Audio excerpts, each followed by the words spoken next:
ముందుగా big TV నుంచి మీకు కంగ్రాచులేషన్స్. ఉపరాష్ట్రపతి అభ్యర్థిగా మిమ్మల్ని ఎంపిక చేసినందుకు. మీరు ఇప్పటివరకు న్యాయమూర్తిగా ఉన్నారు. రాజకీయాలకు వేరు, ఇప్పుడు వేరు. మీకేమనిపిస్తుంది? ప్రజాస్వామ్య వ్యవస్థ బలపడాలి, మానవ హక్కులను కాపాడాలి, పౌర హక్కులను కాపాడాలి అని తప్పించే వాళ్ళలో నేను ఒకటి. రాజకీయాలకు దూరంగా లేవు, రాజకీయ పార్టీలకు దూరంగా ఉన్నాం. నాకు ఏ రాజకీయ పార్టీలో సభ్యత్వం ఉంది. బహుశా అదే కారణమే వాళ్ళు కూడా రాజకీయ పార్టీలో లేనటువంటి ఒక అభ్యర్థిని వాళ్ళు ప్రతిపాదిస్తే బాగుంటుందేమో అనుకొని నన్ను అడిగిందని నేను అనుకోను. ఈ ఉపరాష్ట్రపతి అభ్యర్థిగా మిమ్మల్ని ప్రకటించడంలో రేవంత్ రెడ్డి గారి పాత్ర కూడా కీలకంగా ఉంది. ఆయన అభిప్రాయం తీసుకున్నారనేది ఒక ప్రధానంగా ప్రచారం జరుగుతుంది. ఎంతవరకు రేవంత్ రెడ్డి గారు? తప్పకుండా ఉండి ఉంటుంది. రేవంత్ రెడ్డి గారు కాంగ్రెస్ పార్టీకి ఏమిటంటుంది, కాంగ్రెస్ పార్టీ ప్రధానమైనటువంటి పాత్ర వహించే పార్టీ ఇండియా కూటమి. రేవంత్ రెడ్డి గారు రాష్ట్రానికి ముఖ్యమంత్రి. ఆయన ప్రమేయం లేకుండా ఎందుకు ఉంటుంది? ఆయన ప్రమేయం ఎంతవరకు ఉంది, వాళ్ళ మధ్యన జరిగిన చర్చలేమిటి అనే విషయం మీద మనం ఎట్లా మాట్లాడుతాం, నేనెట్లా మాట్లాడతాను. సార్, ప్రజెంట్ చూసుకుంటే బలాబలాలు ఇండియా కూటమి, ఎన్డీఏ కూటమి. ఎన్డీఏ కూటమి పూర్తి స్థాయి బలం ఉంది. ఇటు ఒక ప్రచారం జరుగుతుంది, తెలుగు బిడ్డకు తెలుగు రాష్ట్రాల్లో ఉన్న అందరూ మద్దతు, ఇటు రాజ్యసభ కానీ లోక్సభ కానీ అందరూ మద్దతు తెలపాలనేది రేవంత్ రెడ్డి పిలుపునిచ్చారు. అందరూ కూడా ఆలోచించి ఇప్పుడు ఎన్నికలు ఓటు వేయాలని రేవంత్ రెడ్డి పిలుపునిచ్చారు. మీరు నా మనసులో ఉన్న మాటనే మీరు ప్రశ్న రూపకంగా అడిగారు. ఆత్మసాక్షిగా వాళ్ళు బేరీజు వేసుకొని ఈయన తగినటువంటి అభ్యర్థి అని వాళ్ళు నిర్ణయం చేసుకున్నారు.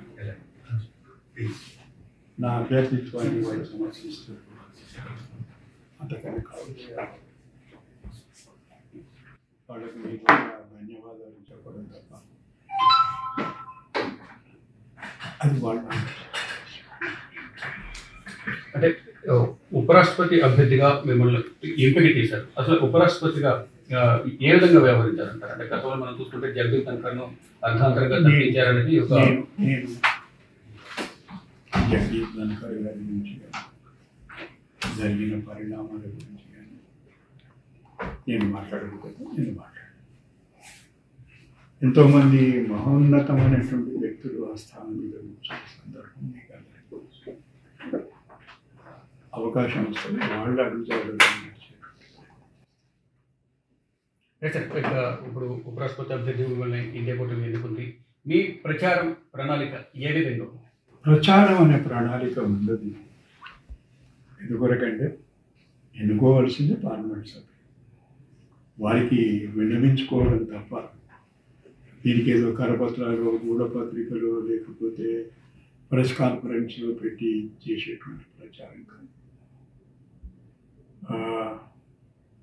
నన్ను నేను ఇప్పుడు సమాజానికి పరిచయం చేసుకోవాల్సిన అవసరం ఉంది. ఇప్పుడు పార్లమెంట్కి వెళ్ళబోతున్నారా? అందరినీ కలవబోతున్నారా? మీతో మాట్లాడిపోవాలి. మీరు అడిగారు కనుక మీ కొరకు. అంటే ఎవరెవరిని కలవబోతున్నారు? అన్ని పార్టీల వాళ్ళని? అన్ని పార్టీల వాళ్ళు. ఇప్పుడు సమావేశం మాత్రం ఇండియా కూటమి సమావేశం. దాంట్లో ఎన్నో పార్టీలు ఉన్నాయి, వాళ్ళందరినీ కలుస్తాం. ఇప్పుడు ప్రధానంగా తెలుగు, తమిళ అనే ఒక తీసుకొస్తున్నారు. సిపి రాధాకృష్ణ గారు తెలంగాణ సంబంధించి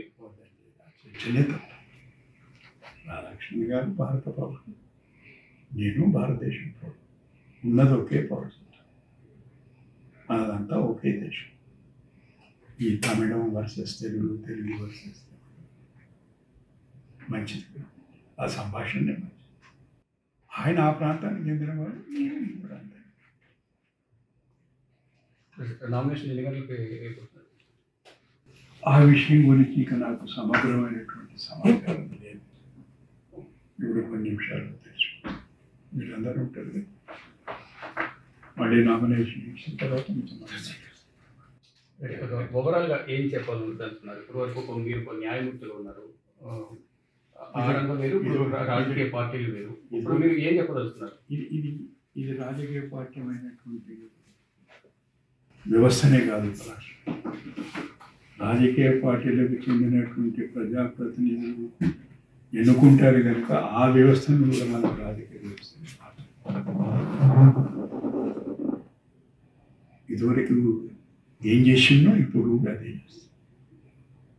నిష్పక్షపాతంగా ఉండడం, రాజ్యాంగాన్ని అమలు చేయడం, రాజ్యాంగాన్ని గౌరవించడం,